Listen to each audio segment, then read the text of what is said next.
Hello বন্ধুরা, তো চলে এসেছি তাজ কিচেনে। আর আজকে বানিয়ে দেখাবো খুব সহজভাবে একটি মিষ্টি রেসিপি। আর এই পাউরুটি দিয়ে মিষ্টি যদি বাড়িতে বানান, আর এটা গ্যাস চালাতেও হবে না, গ্যাস ছাড়াই কিন্তু বানিয়ে নেব একটি সুন্দর মিষ্টি রেসিপি। আর এই রেসিপিটা খুব সহজে বানানো যায় আর খুব কম সময়ের মধ্যেও বানানো যায়। স্কিপ না করে পুরোটা দেখার অনুরোধ রইল। আর যারা আমার চ্যানেলটিকে সাবস্ক্রাইব করে রেখেছেন তাদেরকে অসংখ্য অসংখ্য ধন্যবাদ।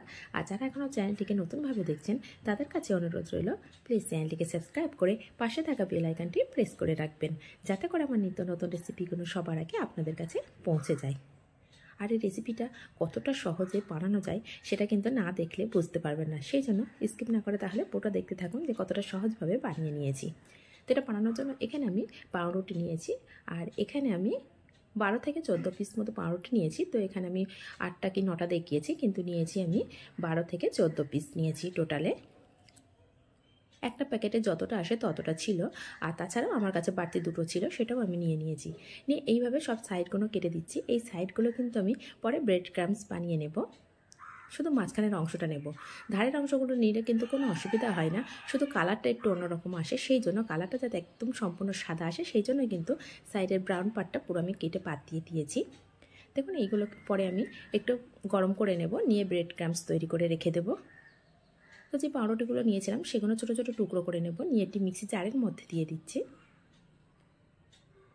আর এটা তো কোনো গ্যাস জ্বালানোর প্রয়োজনই হবে না, গ্যাস জ্বালানো ছাড়াই মিষ্টিটা যদি তৈরি করা যায় তাহলে কেমন হয়।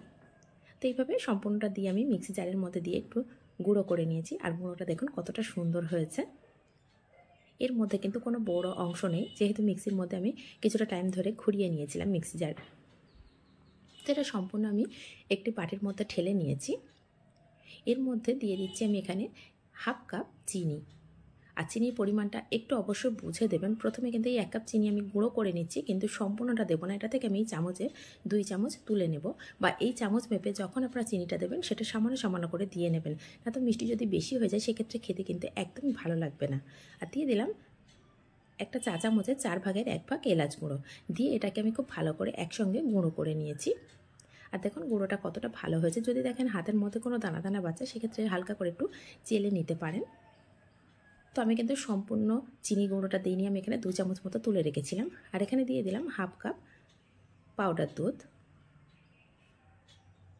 আর দিয়ে দেব হাফ কাপ নারকেলের কুড়িয়ে নিয়েছিলাম, নিয়ে এটা আমি মিক্সি জারে দিয়েছিলাম, দিয়ে এটাকে খুব ভালো করে মিহি করে গুঁড়ো করে নিয়েছি, সেটাই দিয়েছি।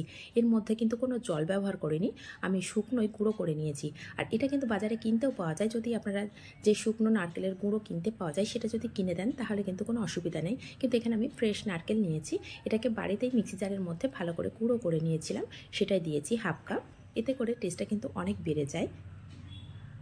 আর এখানে নিয়েছি কিছুটা দুধ, তার মধ্যে ওপরের যে মালাইটা থাকে সেটা নিয়েছি।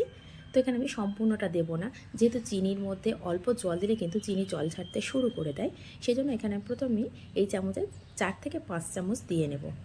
আর যারা একদমই আপনারা প্রথম করবেন সেক্ষেত্রে অল্প করে দেবেন, 3 থেকে 4 চামচ দিয়ে নেবেন। নিয়ে একবার মিক্সড করে দেখবেন, যদি সেখানে জলের প্রয়োজন হয় তবেই কিন্তু দেবেন। তো এখানে আমি 5 চামচ দিয়ে দিয়েছি, আর এটা আমার কাছে একদম পারফেক্ট লেগেছে। তো এইভাবে আমি সম্পূর্ণটা মিশিয়ে নেব। আর যখন দুধটা কিন্তু চিনির মধ্যে যাচ্ছে তখন কিন্তু হালকা করে চিনি জল ছাড়তে শুরু করবে, সেই জন্য কিন্তু সম্পূর্ণ মিশ্রণটা খুব ভালো করে মেশানো হয়ে যাবে।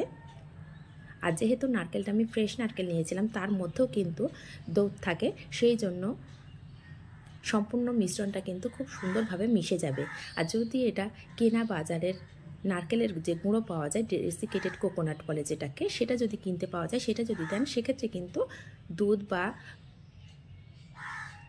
সামান্য একটু জল দিয়ে নিতে পারেন, দিয়ে ভালো করে মিক্সড করে নিতে পারেন। তো দেখুন এখানে আমি 5 চামচ দিয়েছি, সেটাতেই আমার পারফেক্ট হয়ে গেছে। এখানে যে বাকি 1 চামচ মতো রেখেছিলাম সেটা কিন্তু আমার লাগেনি। তো মিশ্রণটা খুব ভালো করে মিশিয়ে সাইড করে রেখেছি। এদিকে একটি মোল্ড নিয়েছি, তার মধ্যে এটা সেট করে নেব। আর এর মধ্যে দিয়ে দিয়েছি একটি বাটার পেপার। তো বাটার পেপারের উপরে সম্পূর্ণ মিশ্রণটাকে দিয়ে দিলাম, দিয়ে এইভাবে হাত দিয়ে একটু চেপে চেপে সেট করে নেব। তো হাত দিয়ে খুব সুন্দরভাবে হবে না, সেই জন্য আমি একটা স্প্যাচুলা দিয়ে ভালো করে সুন্দর করে সমানভাবে একটু সেট করে নিচ্ছি। তো এই কাজটা একটু সময় ধরে খুব সুন্দর করে একটু সেট করে নিতে হবে, যাতে দেখতে সুন্দর হয়। আর দেখতে সুন্দর হলে সেটা কিন্তু খেতেও অনেক সময় খুব ভালো লাগে। আর বাচ্চারা কিন্তু দেখবেন, শুধু বাচ্চারা না, বড়রাও একটু দেখতে সুন্দর হলে সেই জিনিসটা কিন্তু খুব পছন্দ করে খেতে চায়। আর এটা যদি টেস্ট হয় তাহলে তো আর বলার কথা থাকে না। তো এর উপরে আমি দিয়ে দিলাম কিছুটা পেস্তা কুচি করে নিয়েছিলাম, সেটাকে দিয়ে দিলাম জাস্ট দেখার সুন্দরের জন্য। যদি বাড়িতে সবসময় এগুলো না থাকে হাতের কাছে, শুধু মিষ্টিটা বানিয়ে নিতে পারেন। আর এটা একবার বানালেই বুঝতে পারবেন যে কতটা কম সময়ের মধ্যে কিন্তু বানিয়ে নেওয়া যাচ্ছে। তো এভাবে স্প্যাচুলা দিয়ে একটু হালকা করে চেপে দিচ্ছি, যাতে করে মিষ্টির মধ্যে ভালো করে সেট হয়ে যায়। তো এটাকে আমি 1 ঘন্টার জন্য ফ্রিজে রেখে দেব। তো 1 ঘন্টা পরে আমি ঢাকনাটা খুলে দেখাচ্ছি। দেখুন আগে থেকে কিন্তু অনেকটাই শক্ত হয়ে গেছে। আর এখানে বলে রেখে, যদি দেখেন পাউরুটি কিন্তু বাড়তি 1টা কি 2টো রেখে দেবেন। যারা একদমই প্রথম করছেন, যদি দেখেন সেখানে একটু নরম হয়ে গেছে, সেখানে কিন্তু আবারও একটা পাউরুটি ঠিক এইভাবে গুঁড়ো করে দিয়ে নেবেন। সেক্ষেত্রে কিন্তু একদম টাইট ভাব চলে আসবে। তো আমি এটা 2-1বার করেছি বলে কিন্তু আমার এটা একদম হাতে সেট হয়ে গেছে কতটাই কী পরিমাণ দিতে হবে। যারা প্রথম করছেন তারা একটু বুঝে দেবেন। তো এভাবে আমি বাটার পেপারটা তুলে নিচ্ছি, নিয়ে মিষ্টিটাকে হাত দিয়ে দেখিয়ে দিচ্ছি। দেখুন কতটা শক্ত বা কতটা নরম হয়েছে সেটা কিন্তু একটু হলেও বোঝা যায়। তো এইভাবে একটি ছুরি নিয়ে নিয়েছি, এই ছুরি দিয়ে আমি মিষ্টিটাকে কেটে নেব। তো যে পছন্দে কাটতে চান মিষ্টিটাকে সেই হিসেবে কেটে নেবেন। আমি এখানে চৌকো করে কেটে নেব। তো এইভাবে 4 কোনা করে কেটে নিচ্ছি। দেখুন মিষ্টিটা দেখতে কিন্তু অনেকটা সুন্দর হয়েছে, আর খেতেও কিন্তু ভীষণ মজার হয়। একবার হলো বাড়িতে এইভাবে বানিয়ে দেখবেন। আর আমার রেসিপিগুলো কেমন লাগছে অবশ্যই কমেন্ট করতে ভুলবেন না। আর যদি এই রেসিপিগুলো ভালো লাগে তাহলে লাইক, শেয়ার, কমেন্ট অবশ্যই করবেন। আর নিত্য নতুন রেসিপি পেতে আবারও মনে করে দিই, প্লিজ চ্যানেলটিকে সাবস্ক্রাইব করে পাশে থাকা বেল আইকনটি প্রেস করে রাখবেন, যাতে করে আমার নিত্য নতুন রেসিপিগুলো সবার আগে আপনাদের কাছে পৌঁছে যায়। আর এখানে একটি মিষ্টি নিয়ে নিয়েছি, সেই মিষ্টিটাকে কিন্তু আমি দেখিয়ে দিচ্ছি খুব ভালো করে। দেখুন কত সুন্দরভাবে মিষ্টিটা রেডি হয়ে গেছে, আর কতটা কম সময়ের মধ্যে।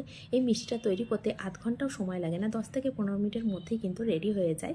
শুধু 1 ঘন্টা ফ্রিজে রাখা, এটাই কিন্তু সময়। তো মিষ্টিটাকে ভেঙে দেখাচ্ছি, দেখুন কতটা সুন্দরভাবে হয়েছে। আবারও ভেঙে দেখাচ্ছি তার থেকে ছোটো টুকরো করে। তাহলে এত সহজ রেসিপি একবার তো বাড়িতে বানানোই যায়। তাহলে আজ এই পর্যন্ত, আবার আসবো অন্য কোনো রেসিপি নিয়ে। ধন্যবাদ।